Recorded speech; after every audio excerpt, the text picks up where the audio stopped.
Good morning, students. Today we will be dealing with the second part of this chapter, foreign exchange rate. Let me take you for a recap of what we have tried to understand in part 1 of foreign exchange rate. There we had tried to understand the flexible exchange rate, which deals with the floating rate of the market, which is determined by the supply demand forces in the foreign exchange market. The meaning is that this rate gets determined by the free play of supply and demand forces in the international money market. This exchange rate is also called as par rate of exchange or equilibrium rate of exchange. Now, this what we had learnt in part 1 speaks about that how this flexible exchange rate takes place in the market. The demand for and supply of foreign exchange are the two basic determinants of this flexible exchange rate. And according to the demand for foreign exchange or the supply of foreign exchange, the rate of foreign exchange get fixed or the equilibrium rate of exchange is determined, and that leads to appreciation and depreciation of Indian currency. For example, in a situation of fall in exchange rate, appreciation of domestic currency takes place. In a situation of fall in exchange rate due to the demand and supply forces, I'll tell you about its cause, then appreciation of domestic currency takes place. The causes are increase in supply of foreign exchange whenever there is a higher supply or more of supply of foreign exchange, or there is a decrease in demand for foreign exchange. In these two situations, there is appreciation of domestic currency. There is a fall in exchange rate, and now less rupees are needed to buy $1. Then we talk about the depreciation of domestic currency. This play happens when there is increase in demand for foreign exchange or there is decrease in supply of foreign exchange. In both these conditions, there is a situation of rise in exchange rate, and for this more rupees are needed to buy $1. So there is a depreciation of domestic currency. Now we try to understand the second concept of foreign exchange rate, which is there in part 2, which is also called as fixed exchange rate. When exchange rate is said to be fixed, when it is set and maintained by the government at a particular level. The meaning is that the government may set it at a level higher or lower than the equilibrium exchange rate. Now we do understand that what is equilibrium exchange rate, where the demand and supply curve of foreign exchange rate cuts each other as an X, where they meet. That point is the equilibrium rate of exchange. In that condition, if government tries to lower down the value, I'll tell you how it happens. Under the condition, the value of the domestic currency has been deliberately lowered by the government. By lowering down, this is called as devaluation. Devaluation of currency is different from depreciation, what we have understood. Depreciation takes place due to the market forces of demand and supply, whereas devaluation is deliberately done by the government, and depreciation is due to the market forces of supply and demand. So let us understand that devaluation, how does it happens is the domestic currency occurs when the value of domestic currency is deliberately reduced by government by raising the exchange rate. Under the fixed exchange rate, government takes the initiative of raising the exchange rate or lowering down the exchange rate. When they raise the exchange rate, there is devaluation of domestic currency. Then we go to the next part, when exchange rate is set lower than the equilibrium exchange rate. Thus, the value of domestic currency has been deliberately raised by the government. It has been raised or it has been made higher. This is called revaluation. And revaluation of currency is different from appreciation of currency. Now, let us make it very clear again. Appreciation is due to the market forces of demand and supply, and revaluation occurs when it is done deliberately by the government by lowering down the exchange rate. So, this is the two basic difference between depreciation and devaluation and appreciation and revaluation.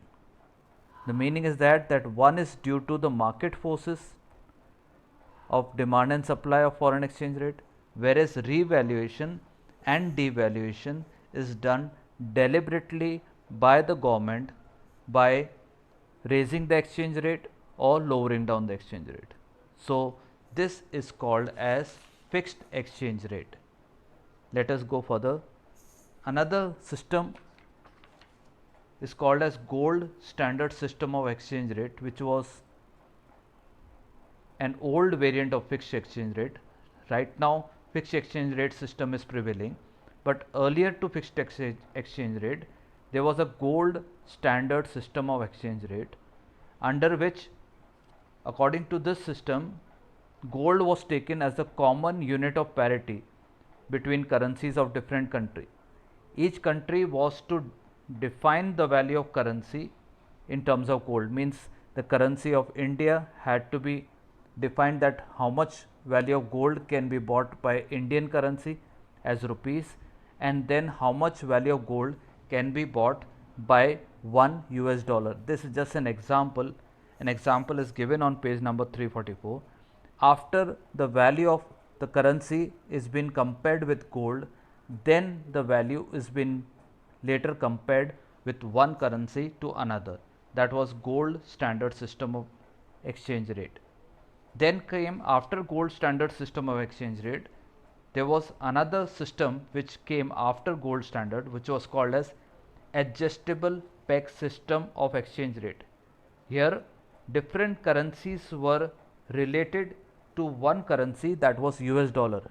Even today we find that every currency has been compared with US dollar, and US dollar was assigned gold value at a fixed price. After that, after US dollar was related to gold, then US dollar was compared with other currencies of the world. Value of one currency in terms of US dollar ultimately implied the value of that currency in terms of gold, and some part of adjustment was allowed by International Monetary Fund. So, this was called as adjustable peg system. Now, let us understand the next part, which is called as managed floating. Managed floating means when exchange rate is determined by the forces of supply and demand, at the time the central bank intervenes to manage the exchange rate so that it does not slip out. And managed floating basically means is a system of floating exchange rate in which there is an occasional intervention by central bank. Meaning is that how does it takes place? It is through the sale and purchase of foreign currency in the international money market. Now, we all know very well that there is a stock of foreign currency with Reserve Bank of India, and whenever they want to lower down the value of foreign currency like US dollar, they try to supply that foreign currency from RBI in the international market by increasing its supply in the international market. So, when the supply of foreign currency increases, automatically the value of that currency would fall. So managed floating is an exercise of sale and purchase of foreign currency so that the exchange rate is managed within the desired limit. So this can be done either by sale and purchase of foreign currency, because every country has a reserve of foreign currency lying with the Reserve Bank of India, as an example in India, whereas any other apex bank of that country having reserve of foreign currencies in their bank. Now we come to why is this foreign exchange demanded. We know it very well that the first important need for foreign currency is repayment of international loan. Whenever any country take loan from World Bank or International Monetary Fund, after a period of time they have to repay that loan with interest. So that has to be paid in foreign currency. So that is the reason we have to have reserve of foreign currency. Then if we have to invest in rest of the world, we want to buy certain industries or we want to invest in shares, that also has to be done only in foreign currency, like in US dollars. If we want to import oil or Rafale as the arms and ammunition for our defense, so all that has to be paid again in foreign currency. Direct purchases abroad, if we have to give any grants and donation, all that needs to be done in foreign exchange or foreign currency. So that is the reason why we require foreign currency reserves with RBI. Let us understand the sources of from where we will be earning this foreign exchange. If we really require this much of foreign exchange, where we will get this foreign exchange and what are the sources. The first important source for any country to earn foreign exchange or to get reserve of foreign exchange is exports. So if our country wants to get more and more of foreign currencies in Reserve Bank of India to be stock at Reserve Bank of India, we have to produce those goods in India and export it to other countries. This is the best thing. If we invest, if the people are investing from rest of the world in India, if we give them good facilities for industries, good setup, roads, railways, then people would or industries would like to invest their industries in India. When they invest that, it is called foreign direct investment. So automatically the foreign currencies would be stored, or we will be getting that fund in the form of foreign exchange in India. Then we come direct purchases by the rest of the world. If people from other world comes to India and they do some purchases, then automatically will earn foreign exchange. Then when we take loans from rest of the world, from RBI or World Bank, that also we get in terms of foreign currency. Then we talk about grants and donation from rest of the world. When any country or any other monetary nations, they try to give us grants and donation, that also we receive in the form of foreign currency. So this is the way we could generate foreign reserves in India. The most important is the exports. Then we have income receipts, and the last is remittance by non-residents. There are people from India who are earning abroad. When they sent that money from their earning to the relatives in India, that is also a source of foreign exchange. So I hope it is very clear by now that how the free flow of foreign exchange market is different from the fixed exchange rate. In free flow, there is the market forces of demand and supply. In fixed exchange rate, it is the intervention, or government tries to interfere in the foreign exchange market by taking the step of revaluation and devaluation, deliberately lowering down the foreign exchange equilibrium rate or raising up the foreign exchange rate or its value. Now we talk about its market. So foreign exchange market is having transfer function, credit function and hedging function. Transfer function, it implies transfer of purchasing power in terms of foreign exchange across different countries of the world. Then we have the credit function, which implies provision of credit in terms of foreign exchange for the export and import of goods and services. When we take some money or foreign exchange in credit in a form of loan. Then comes hedging function, which implies protection against risks related to variation in foreign exchange rate. Hedging means whenever we exchange foreign exchange in the foreign exchange market, there is a chance of the rate being rising and falling. So hedging function help us to protect in that variation. Then there are two forms of market. One is called spot market, another one is forward market.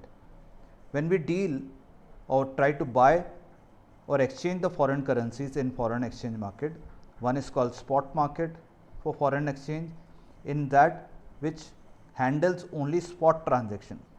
Spot means on that time. In terms of period of transaction, spot market is of daily nature.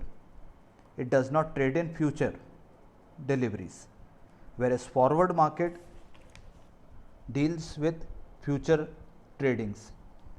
For example, it also caters to forward transaction and it does not talk about spot transaction. So these are the basic difference between spot market and forward market. Spot market, again I am repeating, it handles current transaction. Forward market, it handles transaction meant for future deliveries. Under spot market, the rate of exchange determined in the market is called spot rate, and it does not allow hedging. Means there is no protection. Whatever is the rate at that point of time has to be paid. Rate of exchange determined in this market is called forward exchange rate, and it allows hedging. It allows protection of fall or rise in the exchange rate. So this is the basic example of how foreign exchange market functions and how does it helps to develop the economy of the country. Try to read it carefully, and just if you have any doubts later, we will discuss in the online classes. Good day. God bless you all.